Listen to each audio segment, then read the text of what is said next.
पूर्णमुदच्यते पूर्णस्य पूर्णमादाय पूर्णमेवावशिष्यते। ॐ शान्ति शान्ति शान्ति।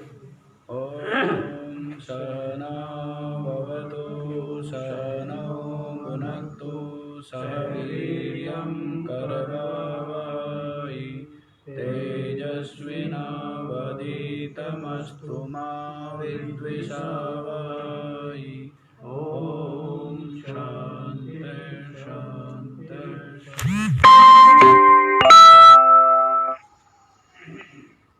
हाँ जी, तो क्या चल रहा है? बतलाए है इन यज्ञों का फल। इन यज्ञों का फल है क्या है? सर्वकर्माखिलम पार्थ ज्ञाने परिसमाप्यते। हे पार्थ, अखिल संपूर्ण जो अखिल कर्म समुदाय जो यज्ञ रूप बतलाए हैं उनका क्या है?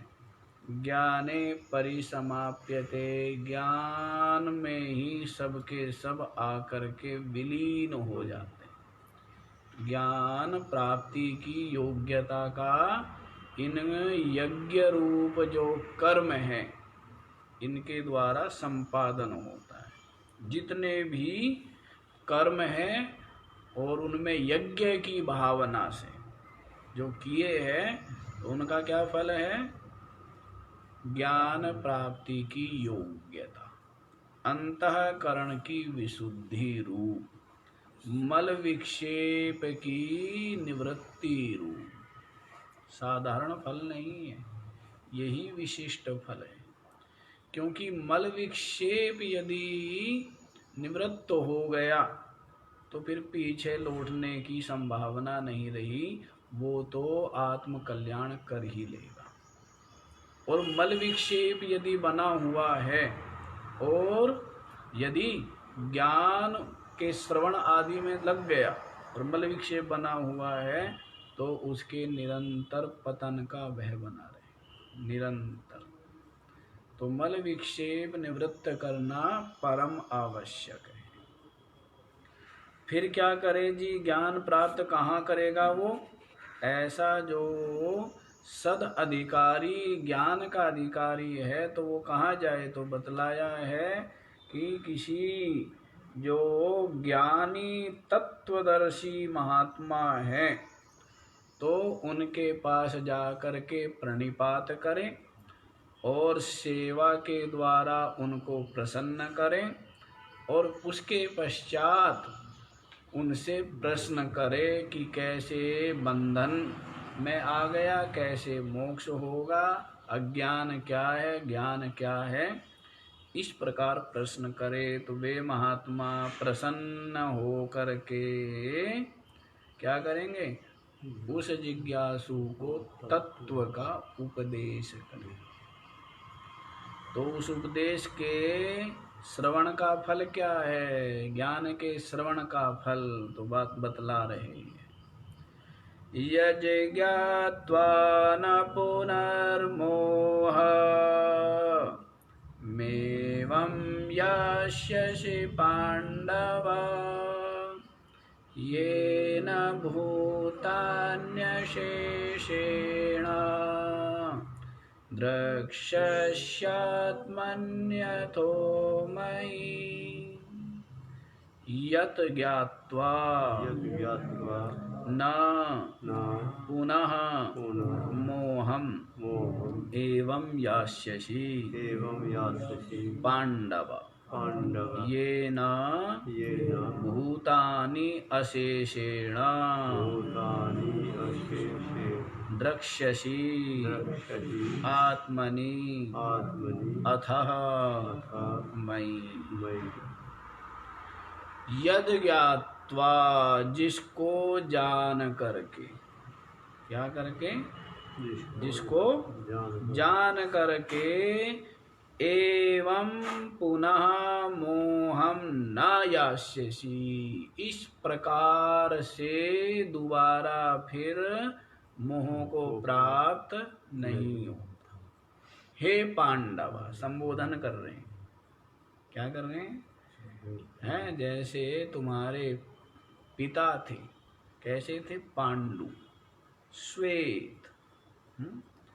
पांडु जो थे वो कैसे थे? उनका हृदय बड़ा निर्मल था, बड़ा ही सरल था। पांडु थे ना, तुम उनके ही पुत्र हो। किसके पुत्र हो? पांडु के पुत्र होने से तुम्हारा भी हृदय तो निर्मल ही है, क्योंकि माता पिता के द्वारा दिए हुए श्रेष्ठ संस्कार वो संतान के जीवन में बड़ा महत्व रखते हैं। वो ही तो क्या है? नींव है। जैसे मकान की नींव, जैसे वृक्ष की जड़, तो वैसे ही वो तो क्या है? आधार है। तो इसलिए हे पांडवा, हे पांडु पुत्र अर्जुन, यज ज्ञात्वा, जिस तत्व को जान करके पुनः दोबारा फिर एवं मोहम न यास्यसि, इस प्रकार का मोह नहीं होगा। किस प्रकार का? जिस प्रकार का तेरे को हुआ। जिस प्रकार का मोह तुझे हुआ है ना, हो रहा है ना, क्या कह रहा है? ना योत्स्या इति गोविंदम, मैं युद्ध नहीं करूंगा। क्यों? कहता है कि भुंजीय भोगान रुधिर प्रदिग्धान, मैं क्या करूंगा? गुरु न हत्वा हि महानुभावान श्रेयो भोक्तुम भैक्ष्यमपि लोके हत्वार्थ कामास्तु गुरु निहैव भुंजीय भोगान रुधिर प्रदिग्धान। गुरु आदि को मारने की अपेक्षा तो ये है कि मैं क्या करूं? भिक्षा मांग करके अपने जीवन का निर्वाह करूं। और इन काम अर्थ के लिए गुरु आदि को मार कर तो हम जो है रक्त से सने हुए भोग ही तो भोगेंगे। अहो बत महत् पापम कर्तुम व्यवसिता वयम यद्राज्य सुख लोभेन हंतुम स्वजनम उद्यता। अरे महाराज, बड़े ही आश्चर्य और खेद की बात है, बड़े ही आश्चर्य और खेद की बात है। महत् पापम कर्तुम व्यवसिता वयम, हम लोग कितना बड़ा पाप करने के लिए प्रवृत्त हो गए। यद राज्य सुख लोभेन हंतुम स्वजनम उद्यता, राज्य सुख के लोभ में अपने ही बंधु बांधवों को मारने के लिए तैयार हो गए। कितने आश्चर्य और खेद की बात है, बतलाया है ना। और कहता है कि धार्त राष्ट्रारणे हन्युः तन्मे क्षेम तरम यदि मामा प्रतीकाराम शस्त्रम शस्त्रपाणयः धार्त राष्ट्रारणे हन्युः तन्मे क्षेम तरम भवेत्। बिना प्रतीकार किए शस्त्र का परित्याग मैंने कर ही दिया है, और हाथों में शस्त्र लेकर के यदि मुझे धृतराष्ट्र के पुत्र ये दुर्योधन आदि मारे भी ना, तन में क्षेम तरम भवे, तो उसमें भी मेरा तो कल्याण है।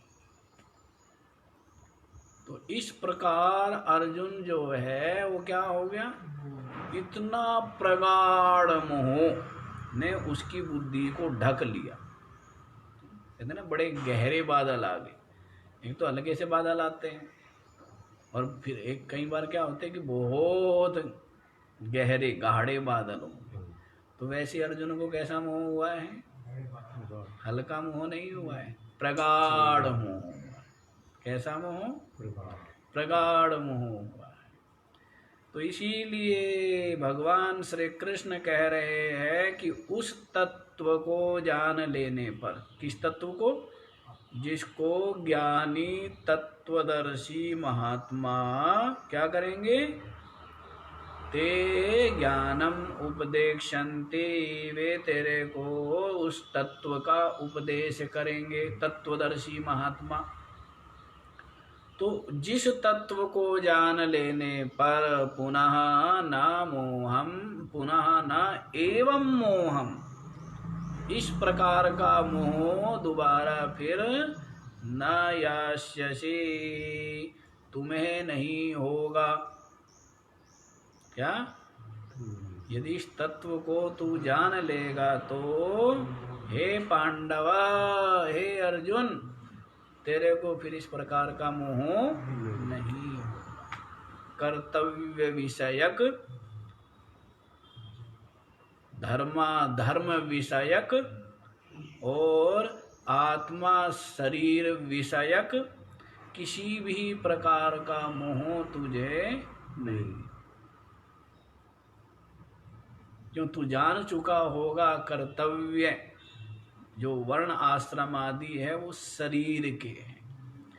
तू जान चुका होगा कि जो ये धर्म अधर्म आदि है ये जीव को बांधने वाले हैं, और मेरे को तो कर्म करना है, निष्काम कर्म, समता में स्थित होकर के। और तो तेरे को फिर ये जो पाप पुण्य आदि है ये भी नहीं बांधेंगे, आत्मा शरीर विषयक। क्यों? क्योंकि तू जान चुका होगा कि मैं शरीर नहीं, मैं करता नहीं, मैं तो असंग आत्मा हूँ। तो इस प्रकार से जिसने तत्व को, रहस्य को जान लिया है, तो उसको फिर क्या मोह होगा? क्या? क्यों जी? सबको मोह है ना? मोह नहीं है? मतलब अपने आप को शरीर मानना ये क्या है? अपने आप को कर्ता मानना ये क्या है? अपने आप को जीव मानना ये क्या है? जन्म मरण वाला मानना क्या है? ये सब क्या है? ये सब मोह ही है। तो जो उस तत्व को जान लेगा तो उसको फिर किसी प्रकार का मोह नहीं, ऐसा मोह नहीं होगा। समझे? हाँ जी। ये ना, जिस ज्ञान के द्वारा क्या होगा? अशेषेण भूतानि आत्मनि द्रक्ष्यसि। क्या करेगा? जब वो ज्ञान को तू प्राप्त हो जाएगा तो अशेषेण भूतानि, संपूर्ण भूतों को आत्मनि द्रक्ष्यसि, अपनी आत्मा में ही देखे। क्या देखेगा? संपूर्ण भूतों को किस में देखेगा? अपनी आत्मा में ही देखेगा। अपनी आत्मा में देखने का मतलब क्या है?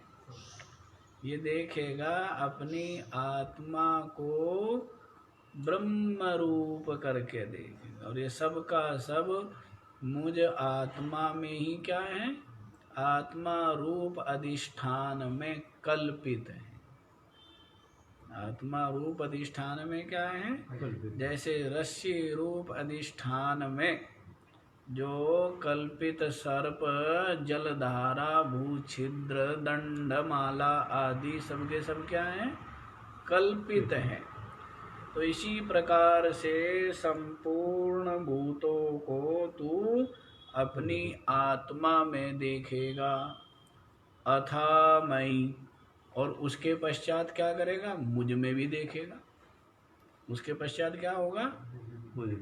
उसके पश्चात संपूर्ण भूतों को के सहित अपनी आत्मा को मुझ में भी देखेगा, मुझ ब्रह्म में। मई से अभिप्राय यहाँ पर क्या है? ब्रह्म।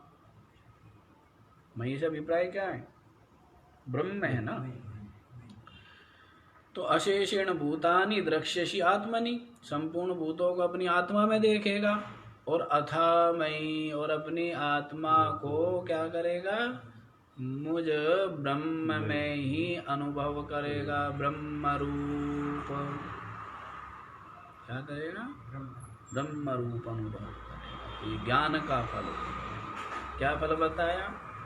मोह, शोक मोह की निवृत्ति और अद्वैत एकत्व की प्राप्ति। ब्रह्म रूपता की प्राप्ति हो जाएगी, ब्रह्म रूप हो जाएगा, मुक्त हो जाएगा, परमात्म रूप हो गया। क्या हो गया? परमात्म रूप हो गया ना। बताइए, जीवन पर्यंत जो है परमात्मा को भिन्न मानता है, परमात्मा को अपने से भिन्न मानता है, ढूंढता रहता है, खोजता रहता है, और तू परमात्मा रूप हो जाएगा, परमात्मा हो जाएगा। क्या हो जाएगा? परमात्मा तू हो जाएगा। कितना बड़ा फल है। कोई कहे तू सेठ हो जाएगा तो बड़े खुश हो जाते हैं, कोई कहे प्रधानमंत्री हो जाएगा बड़े खुश हो जाते हैं, लेकिन ये कुछ है क्या? है? इंद्र हो जाएगा ये बड़े खुश, अरे कुछ भी नहीं है भाई। अरे तू ब्रह्मा हो जाएगा वो भी कुछ नहीं है। क्या हो जाएगा? तू परमात्मा हो जाएगा। तो ये होना है, तू परमात्मा रूप है ही। तो बताइए, ब्रह्मा तो क्या है? बताया ना योग वशिष्ठ में क्या आया था?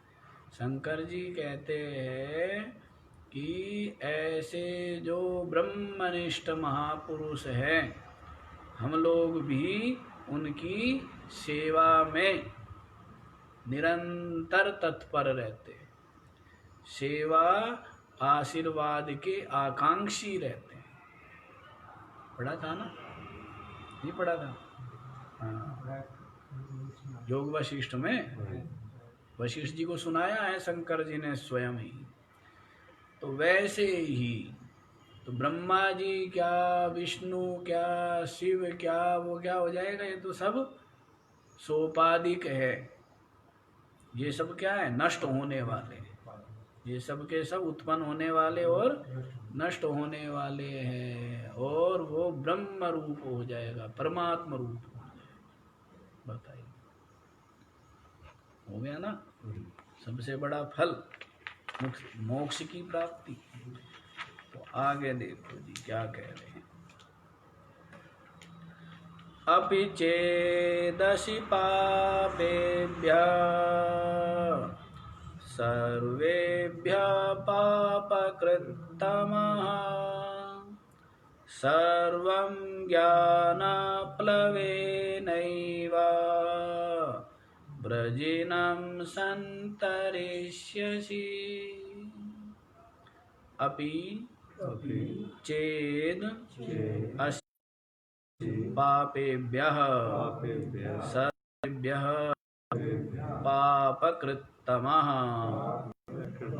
सर्वं ज्ञानप्लवेन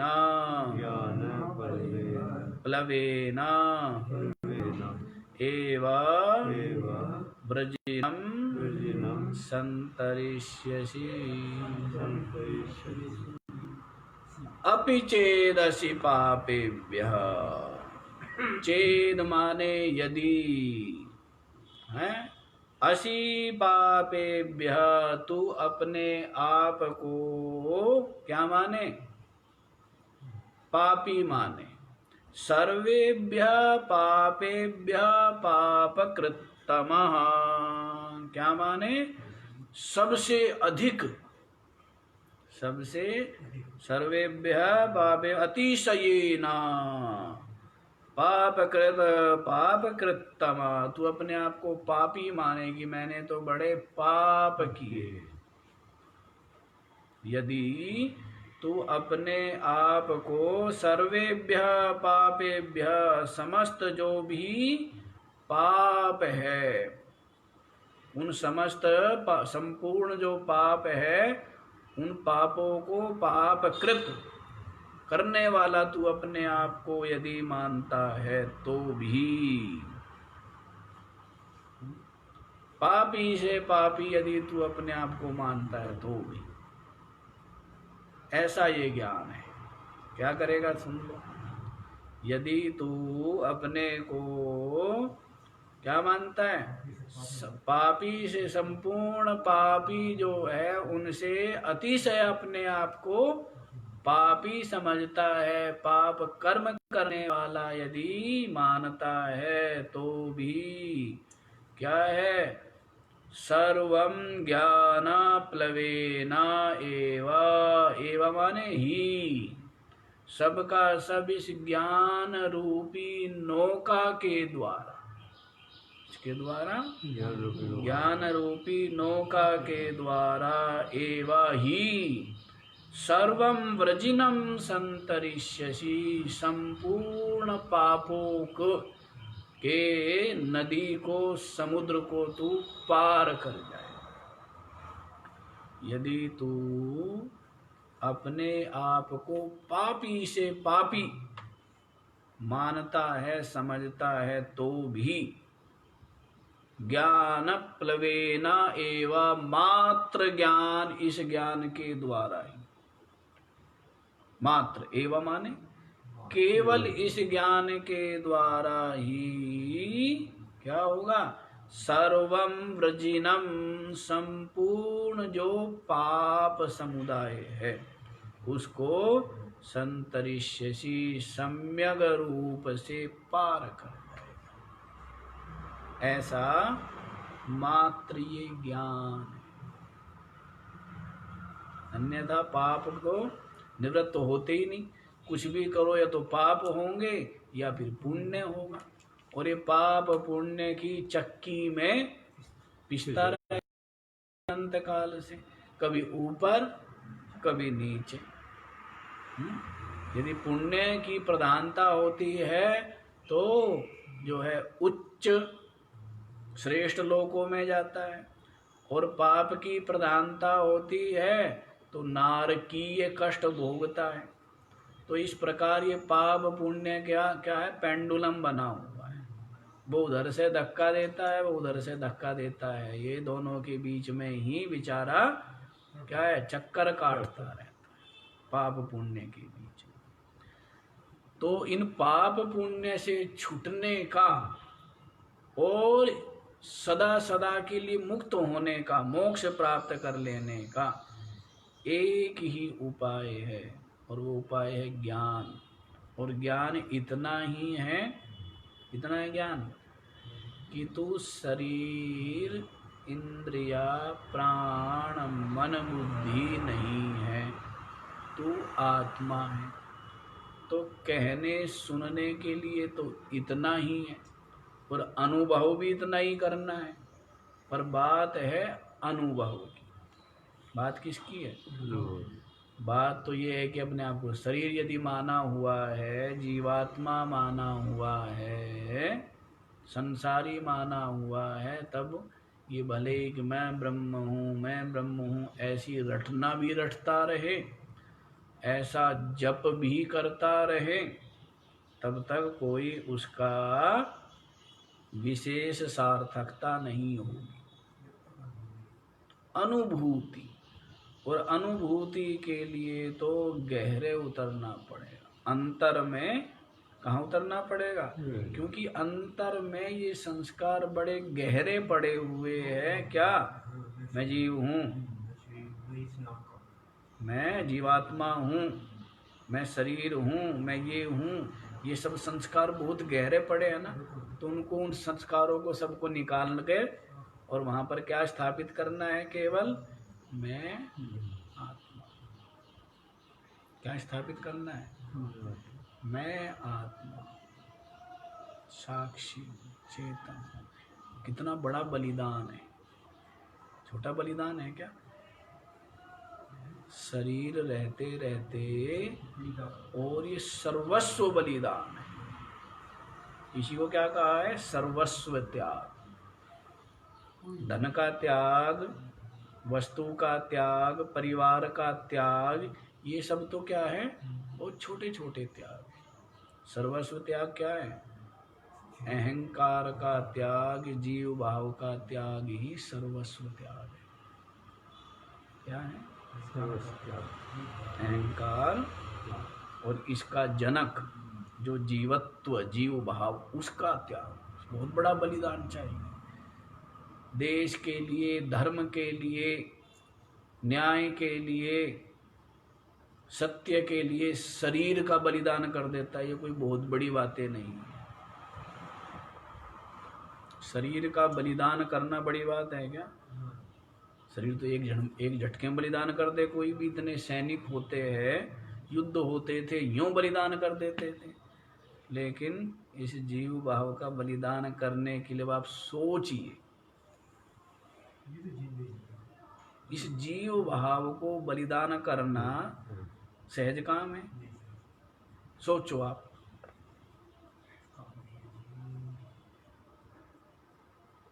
क्योंकि इस अहंकार को ही नहीं छोड़ना चाहता। और ये अहंकार की भी जड़ क्या है? जीव भाव, जीवत्व। कितना कठिन कार्य है, आप सोचो सब कुछ। और ये ऐसा बलिदान हम करते भी हैं, रोज करते हैं ना। जब हम सोने जाते हैं तब ये हम बलिदान कर देते हैं नहीं? और बलिदान कर देते इसीलिए शांति को पाते, सुख को पाते, आनंद को पाते, नहीं पाते? पर वो अज्ञान में होता है। ऐसा ही बलिदान जो है वो ज्ञान पूर्वक हो जाए, अपने मैं को मिट जाए। जैसे सुसुप्ति में मैं मिट गई ना, मैं मिट गई तो शांति मिल गई। वैसे ही ये ज्ञान पूर्वक जागृत में हो, ये मैं मिट जाए, ये जीव भाव मिट जाए, ये परिच्छिन्न में गलित हो जाए, तो फिर ये आत्मा ही है। और ये आत्मा क्या है? ये आत्मा ब्रह्म रूप। आत्मा क्या है? ब्रह्म। तो ये अनुभव करना है, इसी को ज्ञान कहते हैं। और ज्ञान का मतलब ये नहीं है कि भाई जो है शब्दों का ज्ञाता हो जाना या बहुत अच्छा व्याख्याता हो जाना, ये उसका मतलब नहीं। ज्ञान का मतलब नहीं है। ज्ञान का मतलब है मैं मिट करके, जीव भाव गलित हो करके, देहात्म बुद्धि गलित हो करके आत्मानुभूति, ये ज्ञान है। उस ज्ञान का फल बता रहे, है ना। तो इस ज्ञान रूपी नौका के द्वारा क्या हो जाएगा? समस्त पापों से संतरण हो जाएगा।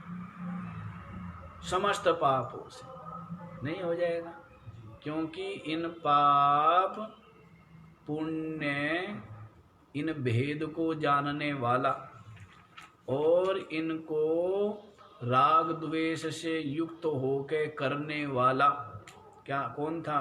जीव। कौन था? अब जीव भाव रहा नहीं। वो जीव भाव गलित हो गया तो बताइए अब ये कर्मों का किसके साथ संसर्ग होगा? ब्रह्म के साथ, चेतन के साथ तो कर्मों का संसर्ग है ही नहीं। अंतःकरण के साथ में है ना। और इस अंतःकरण के साथ तादात्म्य में कर लेना, ये जीव भाव है। और जीव भाव क्या है? चेतन के साथ तो संबंध नहीं है ना इन पाप पुण्य धर्म का, अंतःकरण से संबंध है। तादात्म्य में कर लिया इसलिए पापी पुण्यात्मा बन जाता है, उनका फल भोगना पड़ता है। तो अब आप देखिए कितना बड़ा बलिदान है ये कितना बड़ा बलिदान है। तो इसी को ज्ञान कहते हैं। इसी को क्या कहते हैं? यही ज्ञान है। तो देखो, ज्ञान प्लवेन एव, मात्र इस ज्ञान रूपी नौका के द्वारा ही सर्वम ब्रजिनम संतरिष्यसि। कहते भाई जो एमए कर लेगा या पीएचडी कर लेगा तो वो क्या हो जाएगा? डॉक्टर हो जाएगा। उसकी सारी पढ़ाई पूरी हो जाएगी, उसको उसके लिए फिर पढ़ना कोई शेष नहीं रहेगा। तो सबने क्या किया? सीधा पीएचडी में एडमिशन ले लिया। क्या किया? पीएचडी में एडमिशन लिया। ना कक्षा 1 पढ़ी, ना 2 पढ़ी, ना 10 पढ़ी, ना 12 पढ़ी, और सीधा क्या किया? पीएचडी में एडमिशन ले दिया। क्यों? पढ़ना तो पीएचडी को ही है ना। और पीएचडी पढ़ने के बाद फिर तो बताइए उसकी पीएचडी कभी होगी क्या? तो आजकल एडमिशन ऐसे ही मिल रहे हैं, क्योंकि सबको, सब कॉलेजों को क्या सीट संख्या पूरी करनी है ना। ज़्यादा से ज़्यादा सीटें हो गई बहुत हैं, तो भाई कोई भी आ जाओ, सबको छूट है। तो सीटें पहले सीटें नहीं होती थी, वैकेंसी नो वैकेंसी, एक आधे की रखते थे, तो वो जो पात्र होता था वो कुछ प्राप्त भी कर लेता था। तो अब क्या है कि भाई वैकेंसियाँ खुले, कोई भी आ जाओ चाहे, तो उसका परिणाम क्या हुआ? कभी होगी क्या पढ़ाई पूरी? वो भी नहीं चाहते। जो विश्वविद्यालय खुले वो चाहते नहीं कि पढ़ाई पूरी कभी हो। पढ़ाई पूरी होगी तो गड़बड़ काम है, पढ़ाई पूरी होगी तो गड़बड़ है ना। हाँ, तो इसीलिए जो जिज्ञासु है उसको भ्रमित नहीं होना चाहिए, उसको कर्म और उपासना के द्वारा अपने चित्त को निर्मल कराना चाहिए। मल और विक्षेप निवृत्त जब हो गए तभी वह ज्ञान श्रवण का अधिकारी। समझ आया? हाँ, तो पहले कक्षा 1 से शुरू करो, इसलिए और रोज शुरुआत करनी चाहिए, रोज करनी चाहिए, नहीं? हाँ, रोज करें, देख ले, थोड़ी सी देर में अपने दोष, अपने विकार, अपनी गलतियां हैं, और फिर तुरंत आगे बढ़ जाएंगे। हाँ, रोज नवीन आरंभ करना चाहिए, नवीन जीवन। तो इसलिए ऐसा होता है ना, यही हो रहा है। तो सब सोचते हैं महाराज जब ज्ञान से ही मुक्ति मिलेगी तो सीधा क्यों ज्ञान ही क्यों ना, ये तो चल रहा है आज, जब मुक्ति तो ज्ञान से ही मिलनी है। ये तो किया, ये जो महात्मा बुद्ध हुए तो उन्होंने यही अनुभव चिंतन किया कि भाई मुक्ति किससे होगी? मुक्ति तो ज्ञान से होगी, सम्यक ज्ञान से। तो इसलिए सब सम्यक ज्ञान करो। पर उन्होंने पात्र अपात्र का विचार नहीं किया और उसका परिणाम ये हुआ कि कुछ ही समय में उनके जो मठ थे, जो संग था, वो दूषित हो गया। क्योंकि उसके लिए जितना वैराग्य चाहिए, प्राप्त तो ज्ञान ही करना है, पर बिना वैराग्य के वो ज्ञान प्राप्त होगा क्या? वो मनन होगा क्या? वो ध्यान निधिध्यासन होगा क्या? नहीं हो पाएगा। तो ये उन गलती कर गई। ये क्या कर गए? ये गलती महात्मा बुद्ध। तो महात्मा बुद्ध और महावीर जो हुए हैं, तो उनका ज्ञान जो था वो सामाजिक ज्ञान था। सामाजिक ज्ञान मतलब संपूर्ण समाज के लिए, लेकिन वो बहुत जल्दी दूषित हो गया। और हमारा जो ये ज्ञान है ये किसके लिए है? ये सतपात्र जिज्ञासुओं के लिए। ये भेद है। जो अधिकारी है, सतपात्र जिज्ञासु है, तो उनको ही ज्ञान का उपदेश देना चाहिए, सर्वसामान्य को नहीं।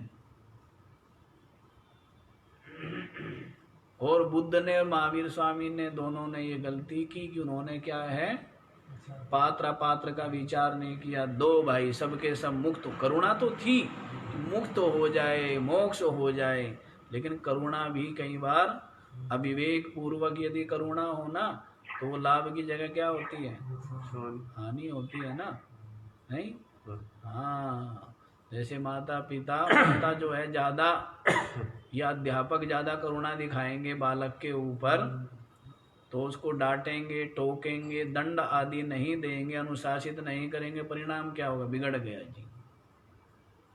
तो वो करुणा हुई क्या है? वो तो अपने लिए भी अहित करना हुआ, उसका भी अहित करना हुआ। हाँ, तो विवेक पूर्वक ही होना चाहिए। जो वैद्य है वो बिल्कुल करुणा नहीं कर, करुणा बहुत है उसके अंदर, पर वो यूं फोड़े में चाकू यूं डाल देता है। करुणा नहीं है क्या उसके अंदर? करुणा है तभी तो, लेकिन उसको तो बालक को क्या दिख रहा है? वो निर्दयी दिख रहा है ना कि दर्द करेगा, है? घाव निकाल रहा है फोड़े से, वो गंदगी निकालना है। तो इसलिए जो जिज्ञासु है उनको भ्रमित नहीं होना चाहिए। निष्काम कर्म योग और ध्यान भक्ति उपासना के द्वारा पहले मल जो भी ये है राग, द्वेष, काम, क्रोध, लोभ, मोह, अहंकार आदि, इनको निकाले। और जो चित्त की चंचलता, जब ये मल दूर हो जाएगा तो विक्षेप दूर होने में देरी नहीं है। मल के रहते रहते हम क्या करना चाहते हैं कि मल के रहते रहते विक्षेप दूर करना चाहते। सारी दुनिया का प्रयत्न ये, बड़ी ध्यान की कक्षाएं हैं, बड़ी ध्यान की कक्षाएं हैं, लेकिन ये विचार नहीं करते कि इसके अंदर तो इतनी कामना भरी पड़ी है, वासना, तृष्णा, आशाएं, तो इसका चित्त पहली बात एकाग्र होगा ही नहीं। प्रयत्न पूर्वक थोड़ा बहुत हो भी गया तो उसका अर्थ क्या है, उसका क्या अर्थ है। जैसे ये विदेशी करते हैं ना, वैसा काम कर रहे हैं। क्या करते हैं लोग, स्नान आदि करते नहीं, सेंट छिड़कते रहते हैं। स्नान आदि करना नहीं, क्या करना, हाँ, तो गड़बड़ हुआ ना काम। और स्नान करके सेंट छिड़के तो वो ठीक है ना। तो मल दूर करना क्या है, स्नान क्या करना है। जब मल दूर हो गया तो दुर्गंध तो अपने आप ही नहीं आएगी, चाहे वो सेंट ना भी छिड़को। पर वो क्या करते रहते हैं, मल दूर किया नहीं, महल तो हटाया नहीं और सेंट छिड़कना। तो वैसे ही मल दूर किया नहीं और विक्षेप चित्त को एकाग्र करना चाह रहे, होगा क्या। ये यम नियम क्या है शुरुआत में, ये सीढ़ी है, ये सीढ़ी, ये यम नियम पहले मल दूर करने के लिए अहिंसा, सत्य, अस्तेय, अपरिग्रह, ब्रह्मचर्य, ये क्या है, शौच, संतोष, तप, स्वाध्याय, ईश्वर प्रणिधान, क्या है ये मल को दूर करने के साधन है। अहिंसा, सत्य, चोरी न करना, संग्रह न करना, लोभ में आ गई तो पाप करता है, और ब्रह्मचर्य। ऐसे ही सोच, संतोष, तप, स्वाध्याय और ईश्वर के प्रति प्रणिधान, आस्था। तो मल दूर करने के लिए है। फिर ये आसन, प्राणायाम, प्रत्याहार, धारणा, ध्यान, ये किस लिए है, ये विक्षेप दूर करने के लिए। ये किस लिए है। और मल और विक्षेप दूर हो गया तो फिर ज्ञान होने में तो कोई देरी नहीं। लेकिन सीधा क्या हमारा, सीधा ज्ञान ही कराओ। क्या कराओ, हाँ, सीधा ज्ञान ही। तो जो सत्पात्र होते हैं उनको तो हो जाता है। कृतोपासका नाम, जिन्होंने उपासना आदि कर लिए, उपासना आदि करके जिनका चित्त जो है वो क्या हो गया है, वासना शून्य हो गया। उपनिषद में वहां भी आया है ना, उपासा निशितम, उपासना के द्वारा जिसका जो चित्त है वो तीक्ष्ण हो गया। क्या है, उपासा निशितम, उपासना के द्वारा तीक्ष्ण की हुई बुद्धि, चित्त, वही जो है इस तत्व के अधिगम में, तत्व को प्राप्त करने में समर्थ हो सकता। बाकी तो क्या है, केवल कह सुन करके मनोविनोद हो जाता है, समझे। तो इस भ्रांति से बचना चाहिए कि ज्ञान ठीक है कि ज्ञान के द्वारा संपूर्ण जो पाप है उन पाप से संतरण हो जाएगा, लेकिन पहले ज्ञान की पात्रता का संपादन तो कर, पहले ज्ञान का अधिकारी तो बन, तभी तो ये ज्ञान हृदय में प्रकट हो करके और संपूर्ण पापों से तू तर जाएगा।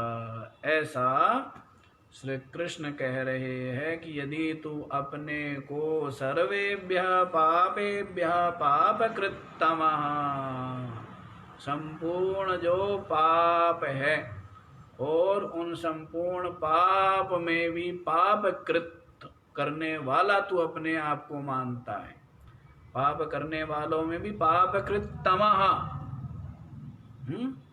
सबसे अधिक पापी अपने आप को समझता है, वो भी इस ज्ञान रूपी नौका के द्वारा सर्वं व्रजिनम संतरिष्यसि, संपूर्ण पापों को पार कर जाएगा।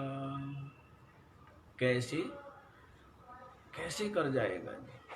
तो बतलाते हैं आगे वाले श्लोक। यथैर्धांसे समिद्धोऽग्ने भस्मसात् कुरुतेऽर्जुन, ज्ञानाग्निः सर्वकर्माणि भस्मसात् कुरुते तथा। यथा एधांसि समिद्धः अग्निः भस्मसात् कुरुते अर्जुन, ज्ञानाग्निः सर्वकर्माणि भस्मसात् कुरुते तथा। यथा, यथा माने जिस प्रकार से, समिद्धः अग्निः सम्यग इद्धः अच्छी प्रकार से जो प्रज्वलित अग्नि है।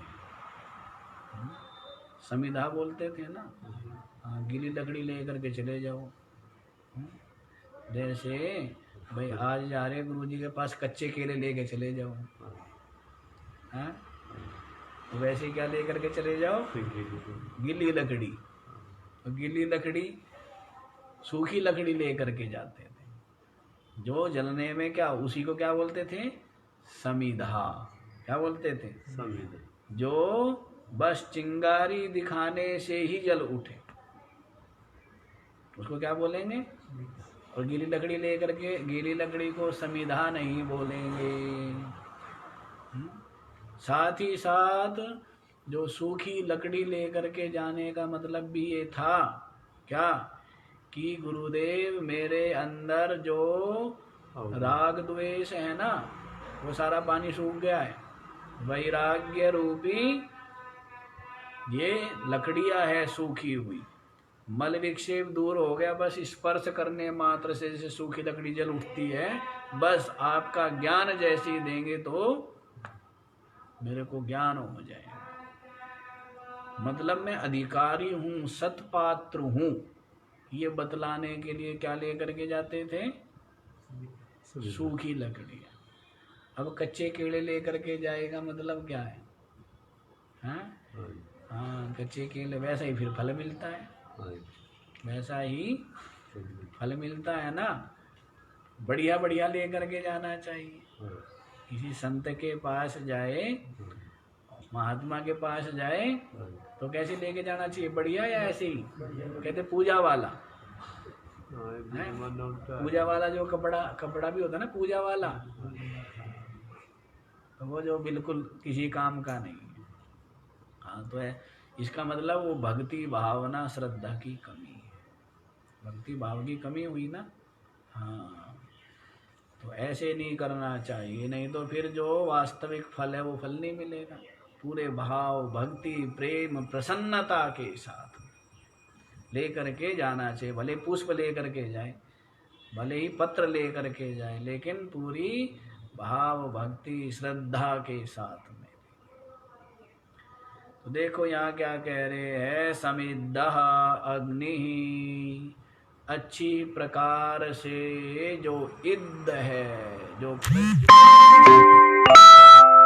है, यथा माने जिस प्रकार से, एधांसी ईंधन को क्या करती है? ईंधन को भस्मसात् कुरुते, क्या कर देती है? भस्म बना देती। अच्छी प्रकार से प्रज्वलित जो अग्नि है, वो जिस प्रकार ईंधन को भस्म बना देती है। हे अर्जुना, तेरे को हम क्या बतलाएं, तू तो है ही अर्जुन। तू क्या है? सरल है। तूने भी कुटिलता को, माया को, छल को, कपट को क्या कर दिया है? सबको जलाया हुआ है तूने। क्या किया हुआ है? माया, माया माने दिखावा है, कुछ दिखाता कुछ है कुटिलता दिखाता सरलता, ऐसा नहीं है। कैसा? जो सरल है, कुटिलता से रहित है। तो कुटिलता को, राग द्वेष को, छल कपट को जिसने क्या कर दिया है? जलाया हुआ है। तभी तो अर्जुन है तू, तभी तो सरल है। क्या है? तभी सरल है ना। तो इसीलिए हे अर्जुन, जिस प्रकार से सम्यक रूप से प्रज्वलित अग्नि क्या करती है? ईंधन को भस्मसात कुरुते, भस्मसात कर देती है, तथा उसी प्रकार से सर्व कर्माणि, संपूर्ण कर्म और उन कर्मों का जो फल है उन सबको ज्ञानाग्नि ही भस्मसात कुरुते। जो ये ज्ञान रूपी अग्नि है ना, ये जो ज्ञान रूपी अग्नि है वो क्या कर देती है? भस्म कर देती है। ज्ञान क्या है? मैं आत्मा हूँ, मैं चेतन हूँ, मैं अकर्ता हूँ, मैं व्यापक ब्रह्म रूप हूँ। ये ज्ञान है। ये क्या है? और मैं शरीर हूँ, मैं इंद्रिया हूँ, मैं मोटा पतला हूँ, मैं बुद्धिमान हूँ, मैं धनवान हूँ, है? तो ये सब क्या है? मैं विचारवान हूँ। ये सब अज्ञान। ये क्या है? अज्ञान। और मैं आत्मा हूँ, सबका आत्मा, सबका अंतर्यामी, चेतन हूँ, सच्चिदानंद स्वरूप। ये ज्ञान है। बाकी सब अज्ञान ही है। बाकी सब क्या है? अज्ञान है। तो अज्ञान में जी रहे ना, हैं? तो ऐसा ज्ञान होना चाहिए। कैसा? कि मैं आत्मा हूँ। यही ज्ञान है, यही अनुभूति, यथार्थ अनुभूति। बाकी अनुभूतियाँ मिथ्या है। बाकी से अनुभूति क्या है? मिथ्या। इसी के लिए यत्न करना चाहिए। तो ये ज्ञान रूपी जो अग्नि है, समझ आ गया? ऐसे मत समझना कि ज्ञान नाम की पुस्तक ला के रख लो और पुस्तक को पढ़ दो, पढ़ के रट लो, रट के बुद्धि में धर लो, ऐसा ही निश्चय कर लो, ऐसा ही मान लो और बस हो गया ज्ञान। वो ज्ञान नहीं है। वो ज्ञान नहीं है। उसको तो परोक्ष ज्ञान भी नहीं कहेंगे। परोक्ष ज्ञान भी ठीक ठीक, परोक्ष ज्ञान भी उसको नहीं है। अपरोक्ष अनुभूति। क्या? अपरोक्ष अनुभूति जिसको हो गई है कि मैं आत्मा हूँ, ये दृश्य जगत मिथ्या है, सब मुझ में ही माया से भास रहा था, मैं तो चेतन हूँ, ब्रह्म रूप हूँ, सच्चिदानंद हूँ। ये जो अनुभूति है इसी को क्या कहते हैं? ज्ञान है। इसी को क्या कहते हैं? नहीं तो लोग सोचे कि हम सुन तो रही है, सुन करके हमें ज्ञान जो होता जा रहा है, तो ये जो ज्ञान है इस ज्ञान के द्वारा हमारे संपूर्ण कर्म भस्म हो जाए। तो ऐसा नहीं है। ये ज्ञान यज्ञ जरूर है, लेकिन इसके चिंतन मनन करके, निधिध्यासन करके, ऐसी अनुभव जिसको अनुभूति कि मैं शरीर आदि नहीं, मैं आत्मा चेतन। समझे? हाँ, तो यही ज्ञान रूपी अग्नि है। और क्या इसके द्वारा क्या होते हैं? सर्व कर्माणि भस्मसात कुरुते। संपूर्ण जो भी कर्म है, संपूर्ण जो कर्म है, चाहे वो संचित हो, चाहे क्रियमाण हो, और चाहे प्रारब्ध भी हो। फिर आप कहोगे जी प्रारब्ध का तो भोग करके क्षय होता है। वो अज्ञानियों के लिए समाधान दिया जाता है, अन्यथा ज्ञानी की दृष्टि में प्रारब्ध भी समाप्त ही है। प्रारब्ध किसके? शरीर के होंगे, जीव के होंगे। अब ना तो वो शरीर रहा ना वो जीव रहा, वो क्या हो गया? कोई प्रारब्ध नहीं वो तो आत्मरूप है। तो प्रारब्ध उसके नहीं है, वो तो अज्ञानी की दृष्टि में है कि ज्ञानी को कष्ट हो रहा है, ज्ञानी का शरीर बीमार है, ज्ञानी की वाणी से हाय हाय हो रहा है, आंखों से आंसू निकल रहे हैं, मन को बड़ा कष्ट हो रहा है। तो ये सब किसकी दृष्टि में है? अज्ञानी। उसकी दृष्टि में नहीं है। एक महात्मा से मैंने पूछा था ना, उनको बड़ा कष्ट था, बड़ी पीड़ा थी। तो मैंने उनसे पूछा कि महाराज बड़ा कष्ट हो रहा है, बड़ी पीड़ा है आपको? तो कहने लगे हमें तो पता नहीं, हमें तो पता नहीं। ऐसी निष्ठा वाले 8-10 वर्षों से बहुत भयानक बीमार, लेकिन हमें तो नहीं पता। और यथार्थ में उनके लिए जगत की सत्ता ही नहीं थी। ऐसे ब्रह्मनिष्ठ जगत की सत्ता को ही स्वीकार नहीं करते हैं। ऐसी आत्मनिष्ठा, ऐसी ब्रह्मनिष्ठा। और संसारी लोग क्या देखेंगे? महात्मा बड़ा कष्ट पा रहा है, हिल भी नहीं सकता, चल भी नहीं सकता, ये देखेंगे ना। तो ये जो प्रारब्ध भोग है ज्ञानी के शरीर के द्वारा, वो भी अज्ञानियों की ही दृष्टि, क्योंकि उनको ही जगत दिख रहा है, उसको जगत ही नहीं दिख रहा है। उसकी दृष्टि में तो क्या है? एक अखंडित अजन्मा सच्चिदानंद आत्मा ही परिपूर्ण रूप से अपनी महिमा में विराजमान है। उसके अतिरिक्त द्वैत नाम की कोई गंध भी नहीं है। द्वैत नाम का तो कोई गंध भी नहीं है अपने स्वरूप। ऐसा उनका निश्चय नहीं, ऐसा उनकी अपरोक्ष अनुभूति। क्या है? अपरोक्ष। हाँ।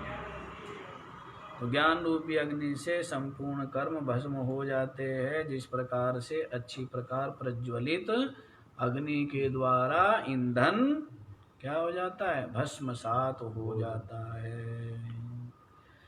आगे देखो जी। नहीं ज्ञानेन सदृशं पवित्रमिह विद्यते तत्स्वयं योग संसिद्धः कालेनात्मनि विन्दति न हि ज्ञानेन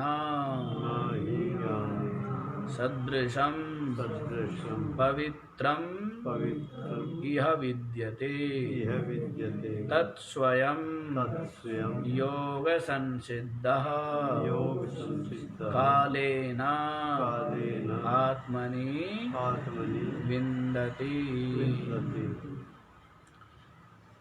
इह माने इस संसार में, इस लोक में, इस लोक में ज्ञानेन सदृशम ज्ञान के समान, ज्ञान के समान पवित्रम नहीं ही का माने यस्मात्, जिस कारण से इस लोक में ज्ञान के सदृश पवित्रम न विद्यते, पवित्र करने वाला नहीं है। ज्ञान के समान पवित्र करने वाला नहीं है। जैसे अग्नि है, सीता जी की कहते भाई परीक्षा लो, किसमें लेंगे परीक्षा? अग्नि परीक्षा करनी चाहिए। क्या करनी चाहिए? अग्नि परीक्षा। उनकी पातिव्रत्य धर्म की परीक्षा, सतित्व की परीक्षा किसके द्वारा हो? अग्नि। कहते अग्नि में जो शुद्ध है वो रह जाता है, और जो मलिनता है, अशुद्धि है, वो क्या हो जाती है? वो नष्ट हो जाती है। जैसे धातुएं भी सब शुद्ध करते हैं, जैसे भोजन भी पकाते हैं ना, तो भोजन अग्नि में पक करके क्या हो जाता है? शुद्ध हो जाता है। कोई भी चीज़ अग्नि में से निकल गई वो क्या हो गई? शुद्ध हो गई ना। हाँ, फिर जो है फिर तो वो शुद्ध हो गया, सब पक गया, सब दोष उसके जल गए, जो भी उसके दोष थे वो सब वो जल गए। तो अग्नि पवित्र करता है, जहाँ जहाँ सूर्य की किरणें जाती है वहाँ वहाँ जो है पृथ्वी की दुर्गंध दूर हो जाती है ना। और जिस भूभाग पे सूर्य की किरणें नहीं पड़ती, 2-4 दिन ही सूर्य देव उदित ना हो, दुर्गंध आने लगती है, नहीं आने लगती है? तो सूर्य की किरणें, प्रकाश, इससे क्या हो जाता है? सब पवित्र हो जाता है ना, नहीं पवित्र हो जाता है। तो वैसे ही ये तो हुआ साधारण पवित्र करने वाले, लेकिन सबसे बढ़िया क्या बोलते हो आजकल वो चल रहा है ना, लोग हाथ धोने के लिए सैनिटाइजर है। हाँ, तो वो ज्ञान के बराबर कोई नहीं है पवित्र करने वाला, ज्ञान के बराबर कोई। इस लोक में पवित्रम न विद्यते, पवित्र करने वाला दूसरा नहीं, ज्ञान द्वारा पवित्र करने वाला कोई दूसरा नहीं, ज्ञान ही पवित्र कर देता। पापी से पापी को भी तुरंत पवित्र कर देता है ना। पापी व्यक्ति क्या मानता है? शरीर आदि में जीव भाव करके अपने आप को पापी मानता है, तादात्म्य करके। और जब वो जानता है मैं तो आत्मा हूँ, विशुद्ध हूँ, पाप पुण्य का तो मेरे को स्पर्श भी नहीं हो सकता, मैं चेतन आत्मा हूँ, तो बताइए वो क्या हो जाता है? परम पवित्र। और ऐसा पवित्र होता है परमात्मा रूप हो जाता है। क्या हो जाता है? तो ऐसा जो ज्ञाननिष्ठ ब्रह्मनिष्ठ है वो तो परमात्मा रूप हो गया। क्या हो गया? तो इसीलिए कहते हैं कि ज्ञानेन सदृशम इह लोके पवित्र करम न विद्यते, पवित्र करने वाला, पावनम शुद्धिकरम न विद्यते, शुद्ध करने वाला कोई दूसरा नहीं है। त योग संसिद्धा, योग के द्वारा, योग माने कितने योग बताए थे? कितने योग बताए? कर्म योग और सांख्य योग, ज्ञान योग जिसको कहेंगे। कितने हो गए? कर्म योग और ज्ञान योग। लेकिन कर्म योग के अंतर्गत 2, कौन कौन से? कर्म योग के अंतर्गत किसको लेना है? कर्म योग को भी लेना है और समाधि योग को, ध्यान योग को भी। कर्म योग में किसको लेना है? निष्काम कर्म और जो समाधि योग, जिसको ध्यान भी योग भी कह देंगे, भक्ति भी कह देंगे, उपासना भी कह देंगे। इन दोनों का अंतर्भाव है। 3 दोष है ना, मल विक्षेप आवरण। तो मल विक्षेप कर्म उपासना से दूर होंगे, और आवरण जो पर्दा है अविद्या का वो ज्ञान से। तो योग संसिद्ध, योग जो है योग के द्वारा जो संसिद्ध हो गया है, अर्थात मल विक्षेप रहित जो हो गया है। क्या हो गया है? मल विक्षेप। हाँ, हृदय जिसका निर्मल हो गया है, मल विक्षेप से रहित हो गया है। योग संसिद्ध, योग के द्वारा जो शुद्ध है, संस्कृत है। योग के द्वारा क्या है? जो संस्कृत है। ऐसा जो व्यक्ति है, ऐसा जो पुरुष है, वह कालेना, महता कालेना, क्या? बहुत काल के पश्चात स्वयं आत्मनि विन्दति, स्वयमेव अपने आप को आत्मनि विन्दति, अपनी आत्मा में ही प्राप्त कर लेता है। क्या करता है? अपनी आत्मा में। हाँ, स्वयं के द्वारा ही स्वयं को अपनी आप में प्राप्त कर लेता है। समझे क्या बतलाया? योग संसिद्ध, कर्म योग और ध्यान योग के द्वारा जो संसिद्ध हो गया है, संसिद्ध माने जो शुद्ध हो गया, सिद्ध है, प्राप्त जो करना है, क्या करना है प्राप्त? अंतःकरण की निर्मलता। कर्म योग और ध्यान योग से क्या प्राप्त होगी? अंतःकरण की पावनता रूपी जो संसिद्धि है वही प्राप्त होगी। तो ऐसा मल विक्षेप रहित जो साधक है वह तत्माने वह स्वयं स्वयं ही आत्मनि विन्दति कालेन महता कालेन। थोड़ा समय लगेगा, क्या लगेगा? थोड़े समय के पश्चात आत्मनि विन्दति, आत्मा में ही क्या कर लेगा? स्वयं को प्राप्त कर लेगा। स्वयमेव, स्वयमेव का अभिप्राय यहाँ पर है सहज में, अनायास ही। स्वयमेव का क्या अर्थ लगाएंगे? जैसे अभी तो यत्न करते करते भी, क्यों, क्या हुआ? जैसे किसी ने 10 क्लास पास की हुई है तो उसके लिए 11वीं क्लास पास करना सहज है, और जिसने सीधा जो है कक्षा 6 से और सीधा 10वीं 11वीं में प्रवेश लिया है तो उसके लिए कठिन हो जाता है ना।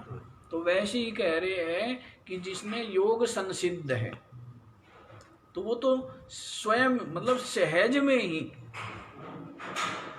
जबकि प्रयत्न हो सकता है जिसने कक्षा 6 से 11 में प्रवेश लिया है वो परिश्रम अधिक कर रहा है, लेकिन उसके पश्चात भी नहीं वो सफल हो पाएगा, क्योंकि बीच का क्या हो गया? बीच का ज्ञान छूट गया है, उसका बीच की जो तपस्या है वो छूट गई है।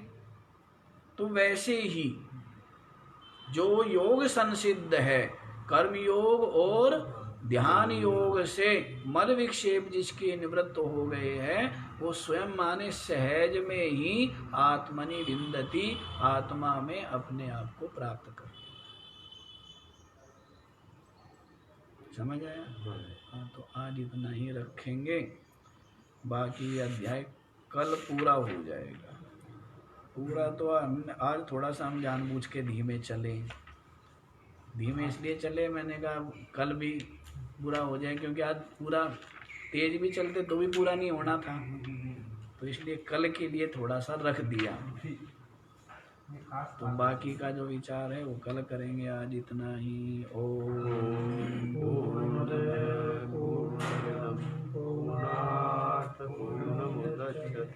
पूर्णस्य